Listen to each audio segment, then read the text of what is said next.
ପଞ୍ଜାବୀ ପିନ୍ଧିକିରି ବସିଛନ୍ତି କିମ୍ବା ଠିଆକି ଭାଷଣ ଦେବା ଏ କଥା ସେ ଚାହିଁ ନାହାନ୍ତି। ଠାକୁର ଚାହୁଁଛନ୍ତି ଆଚରଣର କଥା।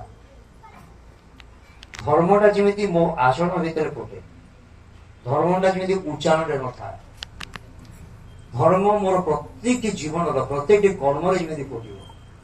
ମୋର ଖାଇବାରେ, ମୋର ପିଇବାରେ, ମୋର ଚାଲିବାରେ, ମୋର ବେଶଭୂଷାରେ, ମୋର ଚାଲିଚଳନରେ, ସବୁ କଥାରେ ଯେମିତି ଧର୍ମ ଫୁଟି ଉଠିବ। ଆଉ ଧର୍ମ ମାନେ କଣ? ଶ୍ରୀ ଠାକୁର ପରିଷ୍କାର କରି ବୁଝେଇ ଦେବେ। ଧର୍ମ ମାନେ ଠାକୁର କହିଲେ ଧର୍ମ ଆସି ଧ୍ରୁ ଧାତୁରୁ କର୍ତ୍ତରୀ ମନ ପ୍ରତ୍ୟୟ ହେଇ, ବ୍ୟାକରଣ ଯାହା କହୁଛି। ଧ୍ରୁ ଧାତୁ ମାନେ ଧରି ରଖିବା, ଯାହା ଧରି ରଖେ ସିଏ ହେଲା ଧର୍ମ। ଟୁ ଅପହୋଲ୍ଡ। ଉଦାହରଣ ଦେବି, ଗୋଟେ କଲମଟା ମୁଁ ଧରିଲି, କୋଉଟା ଧରିଲି? କଲମ ଧରିଲି।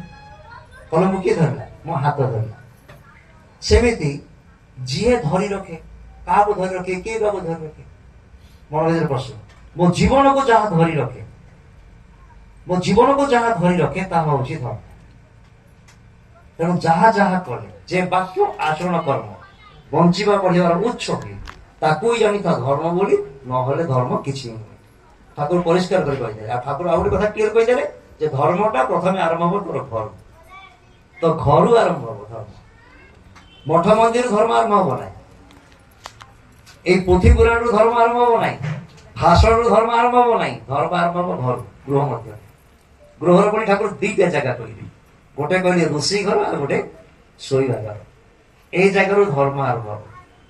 ଯଦି ଏ ବିଷୟ ବର୍ଣ୍ଣନା କରାଯାଏ ଶ୍ରୀ ଠାକୁରଙ୍କର ଯୋଉ ଭାବାଦର୍ଶ, କିନ୍ତୁ କେତେ ଦିନ ଲାଗିବ ଯେ ରୋଷେଇ ଘରଟା କଣ, ଶୋଇବା ଘରଟା କଣ, ଆଉ କାହିଁକି ଯାଇ ଗୋଟେ ପଦରେ କହିବି, ରୋଷେଇ ଘର ସାତ୍ବିକ ଆହାର, pure and proper diet beats the base of ଧର୍ମ।